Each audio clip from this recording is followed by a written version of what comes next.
Yes, sir. All right. 3, 2. Hold on, wait. Bathroom break. Hold on. All right. All right. Hey, you gotta piss. You that nervous? You know you playing hide and go seek, and you hide the motherfucker looking for you. You gotta piss all of a sudden. Bro, chill. Ooh. Time out. I gotta pee. Let me count. Time out. I gotta pee. That's just hilarious. That voice, man. Dude, You wildin'. On your feet, later make up the difference. Toss and turn in your sleep. Family, I know you miss it. Shoot and rock from the streets. Starting to get the picture. Fight for your life to feed. Watch how you turn out winning. This shit just easy me. I pray to God. What's going on, everybody? Welcome back to the Unleashed GodCast. For those of you who are returning, thank you for returning. Subscribers, shout out to you. For those of you who are new, this is a podcast, it's a GodCast, where us three gentlemen, we get on here, we talk about a variety of different things. Like today's episode is going to be really, in our opinion, these are pretty deep and interesting topics, to say the least. But we'll get into that later. As always, put in the comments if you got any suggestions of any future topics. If you want to DM us, you can on Facebook, Instagram. We don't have Twitter. You can also check out our links in the description. Excuse me. All those links will be posted down below. We got an Etsy store. We got a website. We got for the apparel. We got the Etsy shop. Got the YouTube channels of mine and Jared's. Steve doesn't have one yet. And yeah, that's all I got for the opening acts. Y'all got anything? Nope. All right, so let's get right into this first topic. All right, this first topic, it's pretty deep, right? It's about the nature of reality and all this stuff. But this question is what we perceive reality or just a construct of our minds? Now that's part one. And part two is, can our minds correctly interpret reality, or is reality subjective? Okay. So again, that first part is, what we perceive reality or just a construct of our minds? I guess I'll just dive into this one first. So it's what we perceive reality. So when thinking about this question, the first thing that comes to my mind is the question of, if a tree falls in the woods, does it make a sound? To me, it is my belief, it's my perception that no, it doesn't make a sound. It does make a vibration, and those vibrations would create a sound within that person observing it if they were there. However, there is no sound. It's all right, because everything is vibration. So when I look at the question of, is what we perceive reality or just a construct of our minds? I believe that everything is a construct of our mind. If there was no observer, there would be no subject, really. Or I don't know if that's the right way to phrase it. I believe that everything it's pretty much filtered through our minds, and it creates the reality that we see. So the stuff that we see is not the way it is, you can say. It's somehow distorted, or it's let's go with the word distorted, for lack of a better term. I don't want to sit here stumbling on a word to find, but yeah, it's pretty much based on the person pretty much observing that thing. It kind of goes back to quantum physics, right? So meaning that the observer observing an object pretty much changed that object, if I'm correct in that.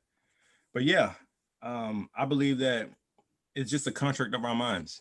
Like, it reminds me when I was in still in the military, I was at this nuclear skills combatives course, right? And they made me the team lead out there for some reason. And one of the instructors called me over, and I was walking, and he was like, "Oh, you know what? Don't worry about it. Take your time." He was like, "It's your world." And I was telling my homeboy Hickman, I was like, "He's actually right. This is my world." Like, to me, this is my world. Like I care about, like I'm perceiving this reality from my lens, right? Same thing with the next person. To them, it's their world, right? So everything you observe is pretty much, or what you observe is your reality. Bringing it back to the question though, I feel like I'm all over the place, but it's just a construct of our mind. So the second part is, can our minds correctly interpret reality, or is reality subjective? I believe it is completely subjective, because I believe this is no different from, let's say I see a symbol of fire, right? Or I see fire. To me, that could mean warmth, nourishment, right? You can cook food on there. To somebody else, that could mean, oh, danger. That could burn down a house or a village, right? So it's all subjective, like the way that you, whatever you perceive, right? So that's my answer to that. It's not pretty much, yeah, it's all subjective. I'll leave it at that. All right. So the first question, say it one more time before I answer. I just want to make sure I got it right in my head. I definitely want to get this down. Is what we perceive reality, or just a construct of our minds? So I think what we see is reality, because you're not wearing some virtual reality goggles all the time. You know what I'm saying? So it is reality, because it's the real. Unless you're watching a movie or a cartoon where it's just fake. You see somebody die, they're dead. They're really dead. There's now how you process it. It kind of takes me back to this picture. I'm sure most people have seen it on social media or whatever, but it's a picture of a 6 or a 9 in a parking lot, right? And one person's like, no, it's 6, and one person's like, no, it's 9. I kind of disagree with how most people see it, because there's a way to find out if it is a 6 or a 9. Is it in between a 5 and a 7, or is it in between 8 and 10? You can look around and gather the clues from it. There's also the context of it. Like you said, the fire. Someone could see a fire and they could take it one of two ways. Now, the context of the fire is important. Is it contained at a campfire, in somewhere where it's not going to spread? Or are you really observing a wildfire run reckless and burn shit down? Because the context of it does make a difference. And it kind of reminds me of people, I really hate Oprah for this one. But a couple of years ago, she started the whole, this is your truth, live your truth.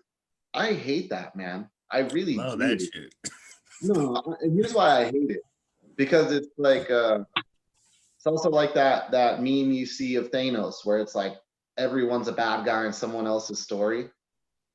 Okay, again, the context matters, because people who cry wolf and gaslighters and manipulative individuals and narcissists, that's what they thrive off of. They thrive off of, well, this is my story. And then they cherry pick a lot of facts and truth that's left out of it to paint their illusion that they live in. So it's like, this is my truth. This is my truth. This is my, okay, yeah, that's, I don't like, this is my truth. You say, this is my point of view.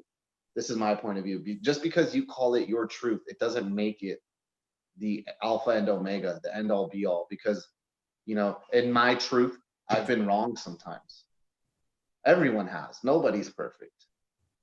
So I really think how we process it depends on the individual. So what you see is reality, and it is a construct of your mind as well, because you could see situations and you and I can have the same exact thing. And again, our lives have mirrored each other in a lot of weird ways.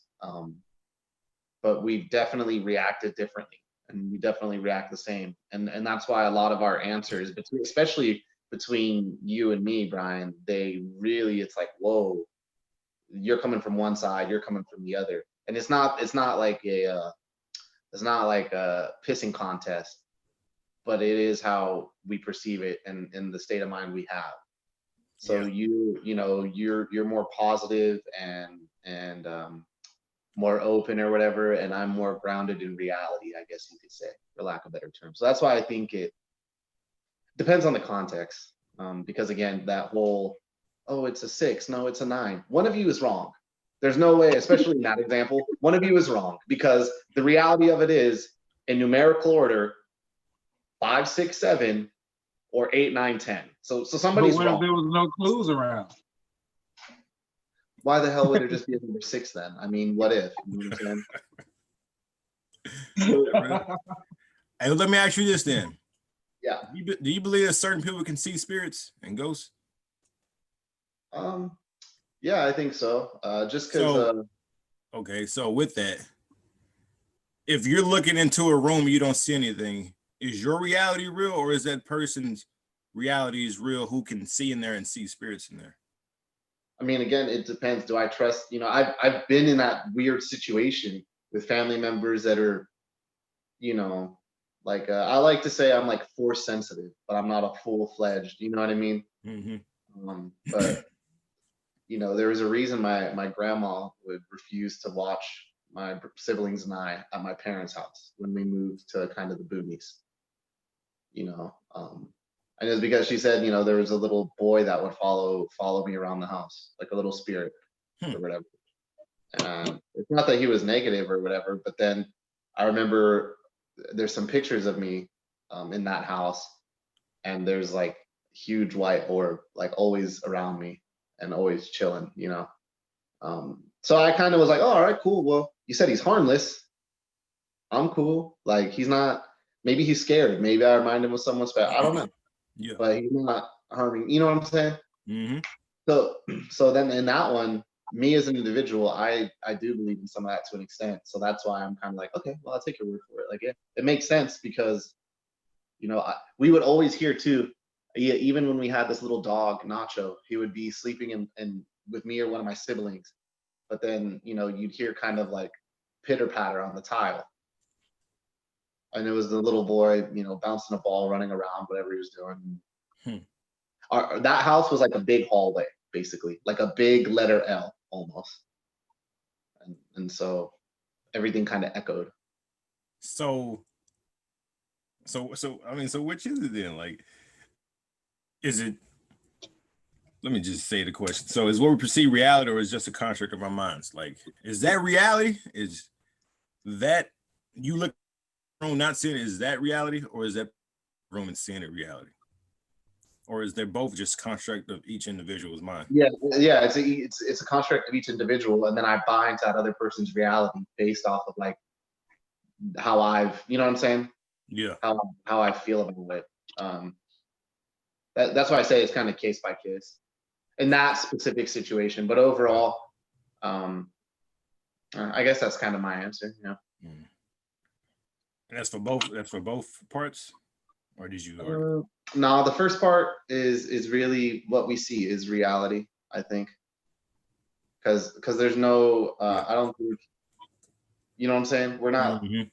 This isn't the Matrix. Maybe it is, but I don't think it is. You know what I'm saying?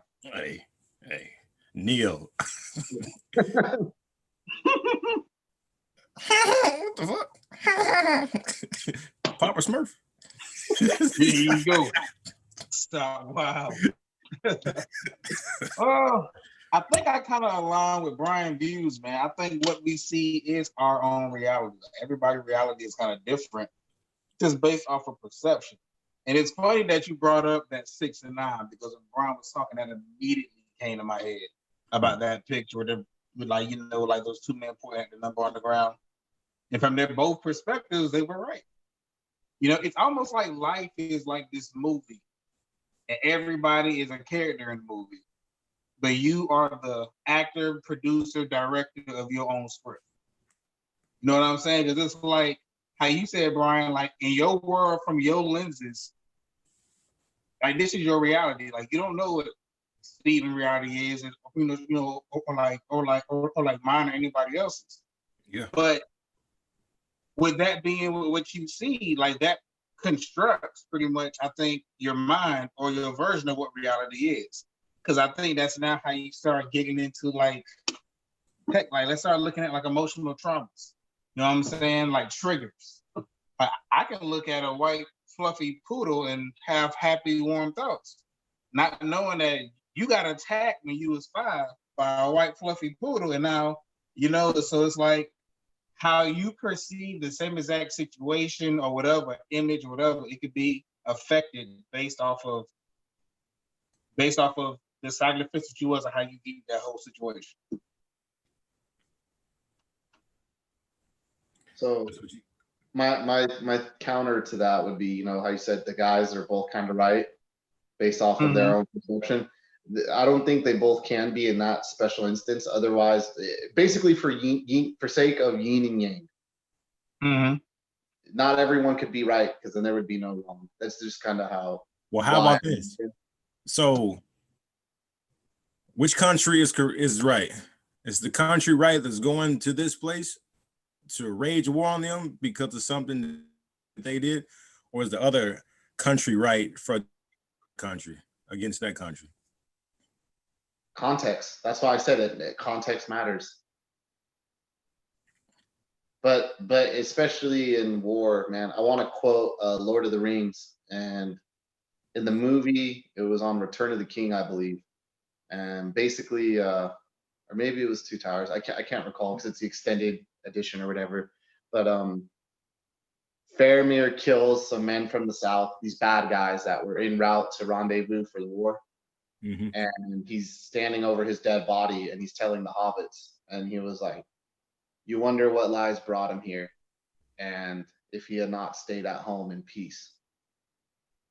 You know what I mean? And that's kind of how I feel about war. I'm paraphrasing it a little bit because it's a lot longer. It's Lord of the Rings, especially in the book. Like, it's a lot more drawn out. But it's basically what he says is like, you know, you wondered. He goes, I wonder if he was truly evil at heart or not, or if he was a good man, and if he had rather not stayed at home, and what lies brought him here. Okay. And that's how I feel about war in general. Like, even like I had read Lord of the Rings but I think I even read it before 9/11, around that time. So I've always felt that way about war. Again, the context. Right on.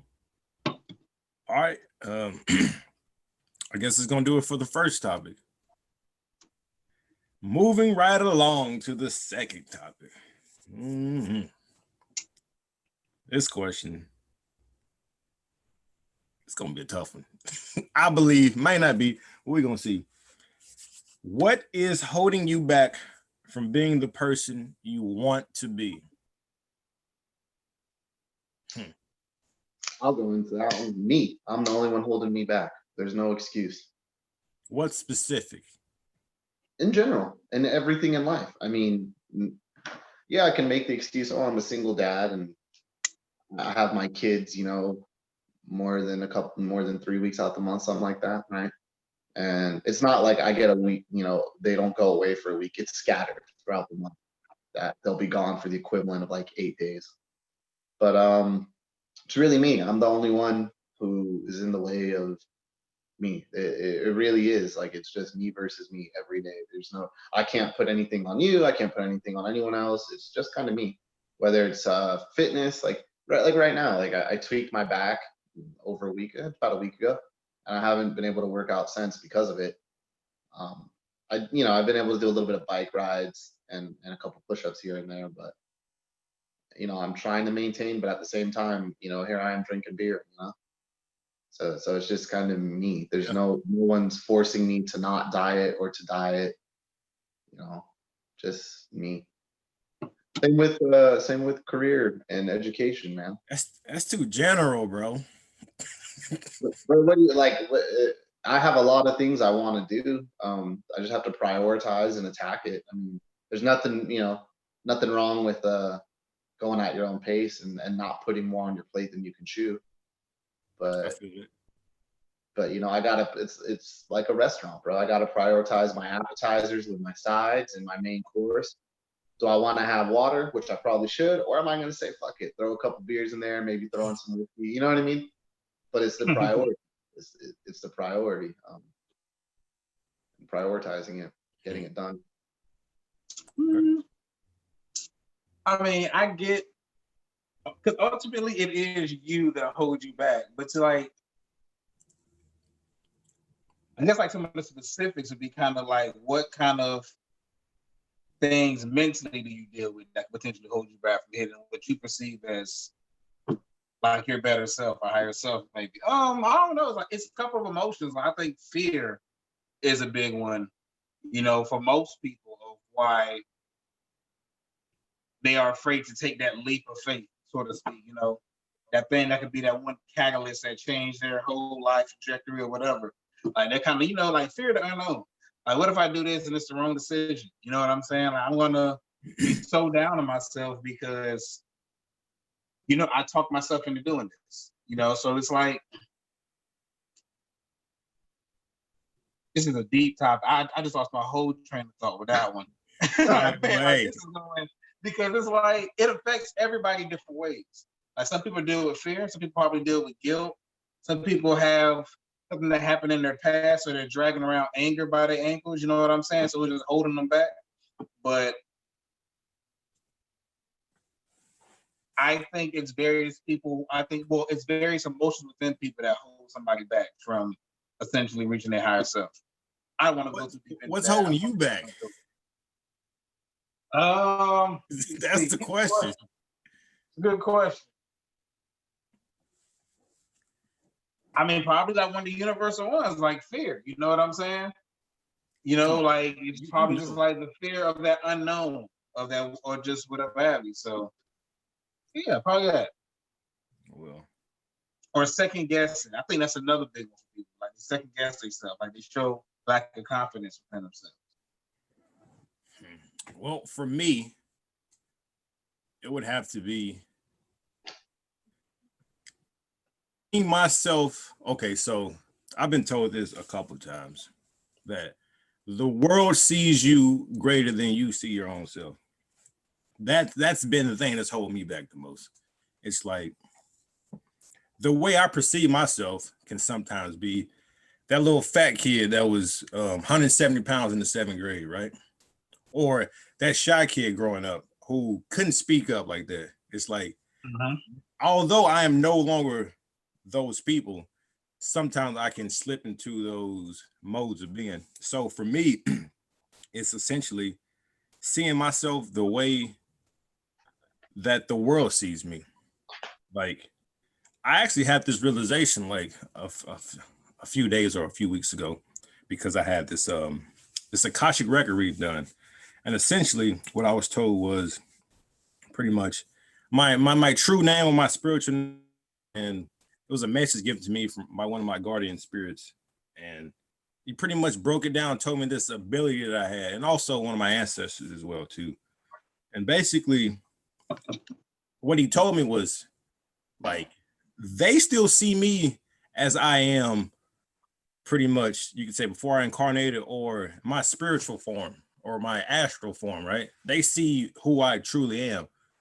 But here down on earth, it's like I don't walk like that, because although I may suffer from was it amnesia, I might have forgotten who I was along the way, but they still remember. So for me, it's pretty much forgetting who I am and seeing myself and walking as pretty much the world and my spirits know me to be.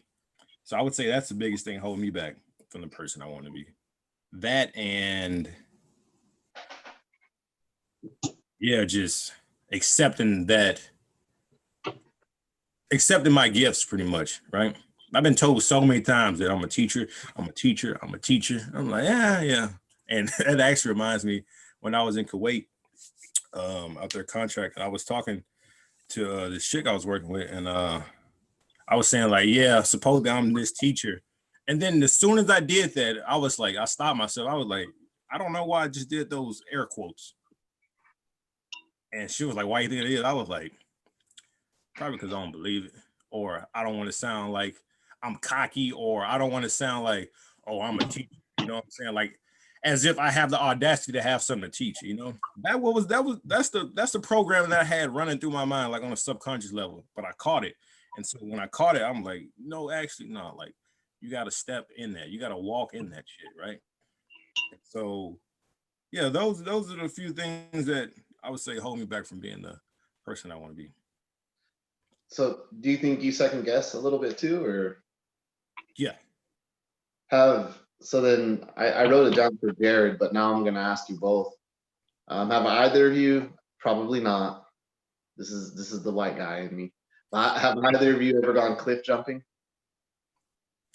Yeah, that's a Yeah. white person. You, I jumped off a curb. Jared? No. No. So I mean, God, I can't even remember when I started. 10, maybe. And I actually just did it this past summer when I was on vacation with my family and kids. But yeah, I've done cliff jumping, and I've done it anywhere I can get in. So South Dakota, the one out there, I don't really count as a cliff, but whatever, did that one too. And it's always into the ocean or a lake, right? And the one thing I've noticed, because you talked about second guessing yourself or whatever, I think I second guess a little bit, but not too much. I'm more one of the like, this is what it is, roll with it, fuck it. So people who go cliff jumping, they'll feel a lot better. A lot of rookies or a lot of first timers, and you know, I'll help them climb up the cliff. We'll get up there together, and I'm like, this is what you got to do, blah blah blah. Do you want me to go first? And then I was like, no, I'll go first. I'm like, all right, cool, too easy, because I'm not worried about it. But the longer people stay up there, the more they try to talk themselves out of it and they try to fight it. I'm like, look, you can try to climb down, but you might slip and eat shit, and there's nowhere for you to go other than bust your head and your body and land in the water all cut up. So probably just easier to jump. But the longer people stay up there and wait, the worse it is. And that's why when I always get to the top, and I always have to do this because it's just, I don't know, it's me. But I always look down and I'm always like, and then I'll go, right? Yeah. So I asked that because just in my experience, like, man, this was what, 7, 8 years ago, long time ago. I was cliff jumping that same lake I used to go to every summer, and I had an ex-girlfriend with me, and she was like, I got to do it, whatever. And so I was telling her, I was like, look, just jump. Remember, you know, when you jump, put your arms to your side or do this and close your legs. Otherwise, you're going to get hurt when you hit the water. And she stayed up there and she psyched herself out. And then so as soon as she jumped, she forgot everything I told her. So when she landed ass first on the water. She had a nice wet for a little bit. Like hitting a wall. Yeah. So that's why I asked, because that's, for me, that's a perfect example of why I don't like to second guess things. It's almost like the more you let it ferment, the weirder of an out. Instead, you know what I'm saying? I'd rather just like a Band-Aid, just go, just get it over with. Like, I don't know if it's the same for me. I see it as a hindrance. That's what I see it as. It kind of like an unnecessary pause, you know? Yeah. For me, it's just because a lot of times it's like, I'll like, what if this shit that these messages I'm getting, what if I'm just making all this shit up, right? What if this shit's all an illusion to me? Like, these are the thoughts that I have. So it's a construct of your mind. Is it reality then? It's my reality, you know? Yeah. And so I'm like, what if I'm making all this shit up? Like, I need more confirmation. That's another thing too, is like, I might get a confirmation, like, man, I need confirmation of that confirmation. You know what I'm saying? Like, I need more confirmation. Sometimes I fall into that trap. It was like, if I'm really a teacher, how come the shit that I'm teaching on is not reaching people? You know what I'm saying? It's just like shit like that that'll like pretty much hold me back. So I don't know if that's hesitation as much as I think it is, like when you're talking about the cliff jumping analogy or example, or if it's just second guessing. Even though I guess those two can fall into the same umbrella or whatever, but yeah. I mean, the way I see that, you said you're like, if it's not reaching people or whatever. I mean, literally, I told her what to do and what not to do, and she did what she was supposed to do, even though you know what I'm saying. So it doesn't, like, you can lead the horse to water, doesn't mean it'll drink. So that's how I mean, like, wasn't that Will Smith who had the video? It was about like maybe like a year ago, where he skydived, you know, and he like recorded the whole process, and then like he narrated the end by saying like some of the most beautiful things on the opposite side of fear. You know what I'm saying? Because like some people treat fear like a stop sign, and it's just like stop, don't keep going. You know what I'm saying? Like just abort mission, reverse, bust a U-turn. But for the ones who are strong enough and brave enough to go through that wall, like on the opposite side of that wall, you know what I'm saying? Like it's something amazing. Half the time, like not too many people take a leap of faith and normally regret. So, like, yeah. For those of you listening who might deal with fear, it's like I believe that like it's just an energy, right? Emotions is energy, emotion. Like for me personally, instead of using the word scared, I just translate that word for alert, right?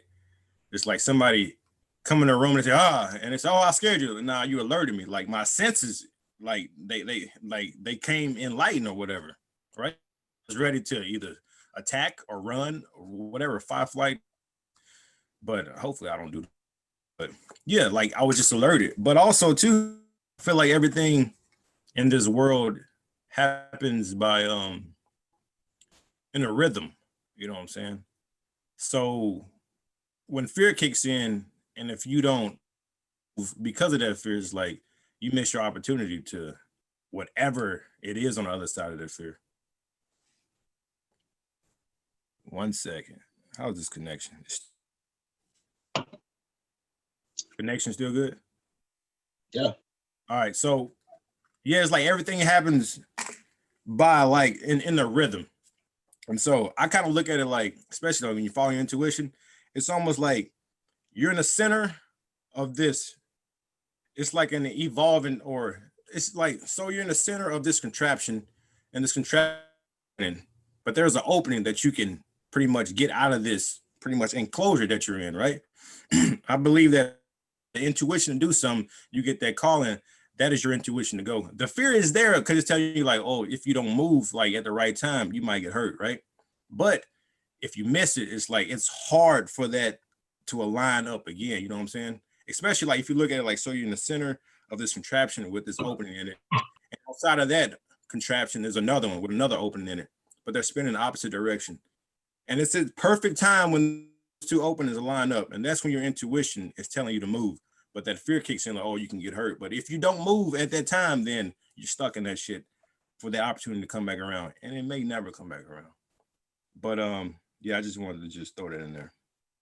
It's like revolving doors, like a maze of revolving doors, basically. Yeah, it's like everything happens from a rhythm. Like it's like a beat, right? The beat of the universe, the beat of your heart, right? You got to move when it's time. If not, you might miss the opportunity forever. But yeah, I guess it's gonna do it for the question number 2. Moving right along to question number 3. It's another good one. I guess all these are good. Okay. How have your strengths helped you to succeed? Also, how have your faults hindered you? This kind of plays off the one we just did. It goes into a little bit more depth. Who wants to go first? Jared. I wasn't ready. Man, got a halo above him. Brian. Oh, you want me to go first? Man, I went first. Nah, it's your turn. You need to go first. He busted out in reverse like it was Uno. This threw me off. Man, hold on. Man,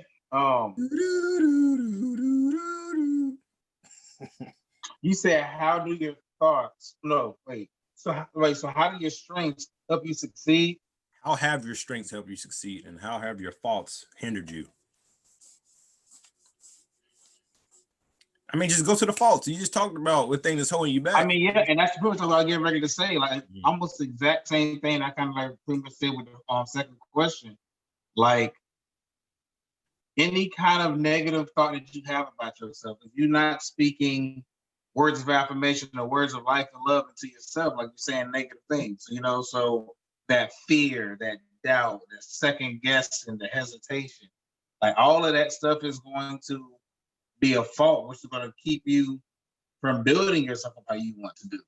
You know, now we all got strengths. I like to think that mine is like patience and perseverance, you know, so that allows me to deal with a lot of stuff for an extended period of time and also have that kind of endurance to keep, you know what I'm saying, pretty much like enduring through that kind of situations. So those are probably like a couple of my strengths that I believe has helped me throughout life in different situations. But like I said, I still got faults, second guessing, doubt, all that other stuff. So. How has second guessing hindered you recently? I mean, hey, like pretty much like look at this platform. You know what I'm saying? Like, how many times have you, Janae, everybody have told me like, you need to take your video more serious and invest yourself into it, and you know what I'm saying? Like really pump out the content. I'm just like, you know, whatever. Like, you know what I'm saying? Like, not really putting too much stock into it. You know, because it's just like, huh? So you Nah, I say that's more so like hesitation or just doubt. Maybe like a combination of both. But nah, that's not fear. It nothing to do with fear. It's just like, like, I don't know if I'm all that. You know, that's so I kind of like talk myself out of it sometimes. I got you. Steve? I think so my strengths definitely I can focus if need be on a subject at hand. I'm a pretty smart dude, I like to think, at least most of the time. My endurance, kind of like Jared was saying, your ability to endure the storm and the tough times, and you know, endure shitty situations, and just being strong-willed, I think. Those are my strengths, right? But at the same time, a lot of those strengths play into a lot of my faults, and it's a double-edged sword. So being strong-willed has made me extremely stubborn.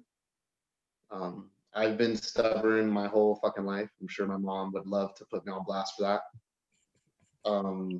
And with that stubbornness, sometimes I won't ask for help because it's almost like well, the storm will pass. Storms can only rage for so long. You know what I mean?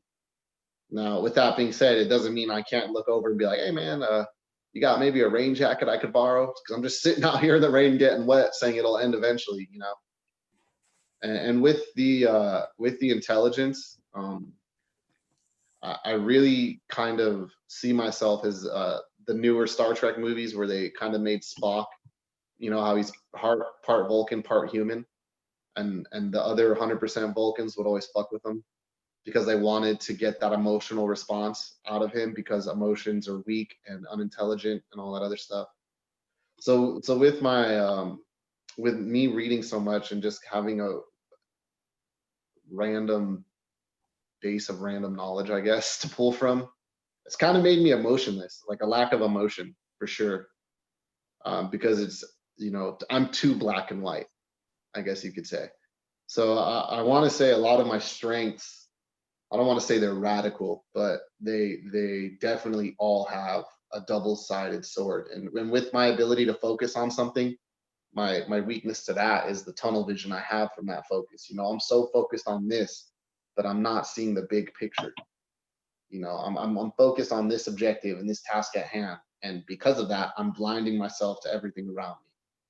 So the endurance, strong-willed, the focus and intelligence are my strengths, but they come with stubbornness in the form of not asking for help and the lack of emotion and tunnel vision. Okay.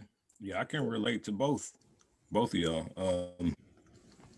I would say, so my strengths are, so it's just like y'all too, the ability to endure, but more specifically, I have a optimistic spirit about me, right? It's like when shit is hitting the fan, like I can stay grounded and rooted within myself, and I can also, if not find the good, I can still focus on the present moment and get through it, right? That's the strength. I mean, you can just from that you can tell how it helps me in life, right? Another strength is, what was I about to say? I would say my perspective wisdom, right? It's my ability to take things that other people say and look at it from my perspective and be able to relate to that person or empathize with that person. I might not understand completely what they're going through, but I can say and pretty much apply it to my life or see how things in my life had gave me a similar outcome, right?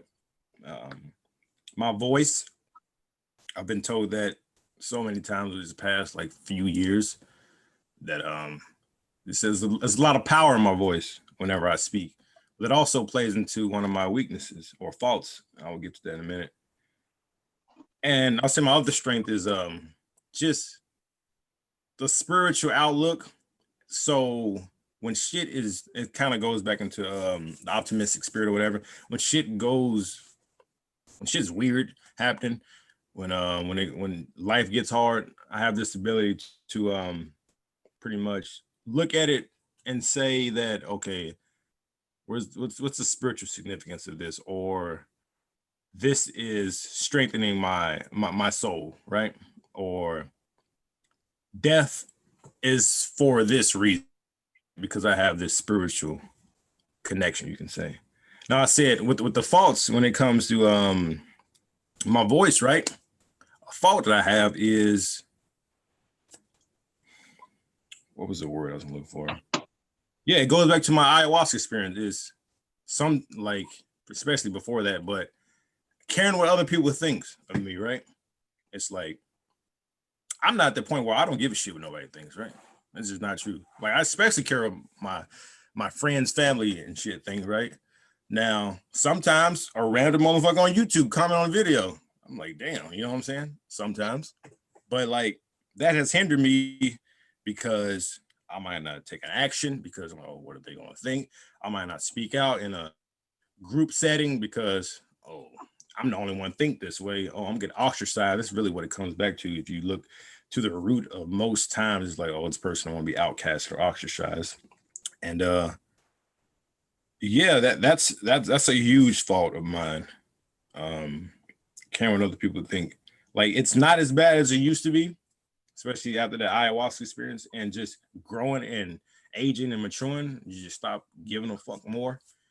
And so that's improved. Let's see if I can think of another fault.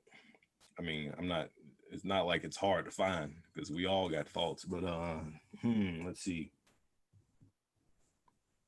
Yeah, and I would say, like I said in the second part, the second topic, it's not seeing myself as the world sees me. It's like this is a great quote I heard from Eric Thomas. He was saying that when he started to blow up, whatever, he started getting a following. He was charging like, what was he doing? I think charging like 25. I don't know. I'm making up these numbers. 2,500, right? And then he was talking to this guy. I think it was, I don't fucking know. It was some motivational speaker, a dude that was above Eric Thomas, and he was like, "Oh, that's it." He was like, "That's a problem." He was like, "Charge 40,000 or 4,000," and he was like, "Oh, okay." Went back, charged everybody 4,000, started paying for it. Came back to him the next year. He was like, "How's the business going?" To Eric, he was like, "It's going great, sir. Everybody's paying this amount." He was like, "That's not good." Then he was like, "Charge more." He was like, "What? Ain't nobody on my block ever made that much, in one consultation, whatever." And he was like, "The problem is you still see yourself as this poor kid in Detroit when the world sees you as this great motivational speaker." You know what I'm saying? Mm-hmm. So he had to do the same thing that I'm going through. It's like he had to shift his perspective of himself. You got to start seeing the world as the world sees you. And so, yeah, I just want to share that little tidbit. I think that's one of my weaknesses too, man. It's I don't know if it's more the stubbornness or lack of emotion, but it kind of ties into the whole, like, I really don't care what people think. And that's not always good because how much of an asshole would I be, you know, when my kids are older, because they're still toddlers, but like if I didn't care what they were thinking, right? Hey, Dad, I wish you didn't say this, or I wish you talked to me, you know, because everyone is responsive and receptive to different ways of parenting or coaching or whatever, you know. So that's why I put that in check, or at least I started to address that issue with myself, was because I don't. It's not that I wouldn't see or care to see. It's just I guess it's I don't care what, you know, other people think, and that's not always good to have. Yeah, it's cool, but within reason, I think. You know, so recently, a few days ago, I was watching this. It was this interview, this therapist lady, and this one clip stood out to me. She was like, people who don't feel emotional or emotionless, it's not because they just don't care. It's because they've been hit with so many emotions all at once that they didn't deal with, that they pretty much, they just couldn't deal with it. And so a mechanism within them pretty much shut off all ability to feel emotions. I mean, I don't know if that's your case, or did my words come out clearly? I don't know if that's your case or if it's something else, but I think maybe a little bit, because Jared was there when I was out of Lolo after my firstborn son passed away. So like he knows there's emotion. You know there's emotion, especially when we first clicked back in 2014. A lot of happy, stupid, wild. You know what I mean? yep. It's just I don't want to say I'm very selective. I guess you could say I'm selective about who, you know, because y'all to me are on a different level than most people that we just run into at the grocery store. Now that being said, I'm not a douchebag to people at the grocery store. I'm not on my phone when the clerk's checking me out. You know, hey, have a great day. All right, stay blessed. Have a blessed day. Whatever it is, and you know, like I live in the South, man, so it's mostly Christians. So people, all right, God bless. I'm like, hey, God bless. I don't really believe in God like the Christians do, but it's them wishing me well. So like, you know, I'll wish it back. With that being said, I could really give a fuck what they think about me as an individual. I'm just, you know, reciprocate, because there's no reason to be a jerk for no, you know what I'm saying? Yeah. But the reality of it is I could really care less. So I think that's a little bit in there. It's definitely something that I've been working on, but it's a definite. I think a lot of people overlook how significant of a weakness that is, or a fault. You know what I mean? Yeah. Dude, because that shit can hold you back from Yeah. so much, dude. So Yeah. much. Because if you want to achieve anything in this world, like you got to put yourself out there, somebody. If you care what everybody thinks, you're not gonna do it. What if your spouse says, nah, they're not rocking with it? What if your friends say, nah, they don't rock? What if your parents say that? You know what I'm saying? What if the neighbor across the street? It's like, well, I guess I'm not gonna do it. My idea is stupid. I'm not gonna do it. It's too whimsical, you know. I can't make a living doing this. Nah, because traditionally that's not what they do. So I'm not gonna do it. So yeah, that shit is a huge hindrance. Huge. But it's also healthy. You know what I'm saying? You should care what your close people think. You shouldn't hold their voice, their opinions, like senior to your own, right? Your own voice shouldn't be junior to theirs. No, but you could still take in consideration, because they might be telling you, look, you headed down a wrong path. Like you might kill yourself. You don't care what nobody thinks. Well, that's probably what's going to end up happening. You're like, well, try to tell them. You just don't care what nobody fucking thinks, right? You know, I kind of, that in a weird way, that reminds me of a Fat Thor in Endgame. Like his buddies, the rock people that were like, you know, the people from Ragnarok that were around him when he was fat, playing Xbox, they kind of let him live in this delusion, you know, or an illusion. And you know, he's like, yeah, I'm the one, you know, I cut Thanos' head, you know, I killed Thanos. And like, yeah, after the fact. But he was they let him live in this false reality, and everyone else was like, bro, what? This is what became of you? Like, that kind of goes back to the shit I said. It was like, because they remember him being this fucking god, you know? yeah. Like, what are you doing? Like, get up. Like, get your shit together, man. And even throughout the whole movie, you know, even when he went back in time to see if he was still worthy, he was second guessing himself, and all those demons kind of took over. And man, that like I said, I think I said it before in the video, but like that movie made me really uncomfortable at first because Thor was probably my favorite Avenger. And then at that point in my life, I was at a really low. And so I was like, oh, the motherfucker in a movie that's never supposed to be like this is like this. Why?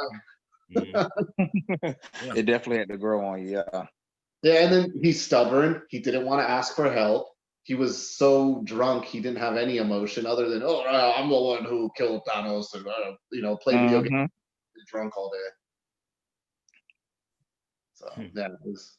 I mean, yeah, but I do feel as though, like, what Brian had brought up was about, that probably is the most, like, one of the most widespread, like, kind of just fears and insecurities is we don't view ourselves as high as society does. Like, for whatever reason, we have this dimmed down version of us in our heads. Or how your kids view you. Exactly. You know what I'm saying? Like, we are our own worst critics, man. We get in our head and we can beat ourselves down internally, And I do feel as though, like, that's part of why, like, a lot of people are held back because they feel it's because they don't see how bright they are to the rest of the world, basically. So, I mean... I don't know. I mean, because how could you? Your eyes go outward. Like, you can't see yourself. You know what I'm saying? Yeah. That's why you got to ask, man, like, who am I? You know what I'm saying? What, like, how do I appear to you? Like, what are some of my strengths? What are some of my attributes? You know how often people ask that? Like, when I had coaching clients, I was like, so what are some of the things you're good at? I don't know. Like, what? Like, you should know these things. But it's like, it's weird because we're focused always on the inside, especially like when we're out, and especially like say you go out somewhere and you don't know anybody. Yeah, you're always inside. It's like, oh, how does this look? Oh, how all in your emotions and shit. You're so focused inwardly, but on a normal basis, you're so focused externally. It's just like you forget to pretty much notice the strengths about yourself or the good things about yourself, and sometimes the faults about yourself, right? Sometimes you like, look, you need to change this shit. But that's when hopefully you got a good friend or family member, loved one to tell you, like, look, this shit need to change, or look, you're really good at this. But yeah. A deep. Yes. That's going to do it for this last and final topic. Tell us what you think in the comment section.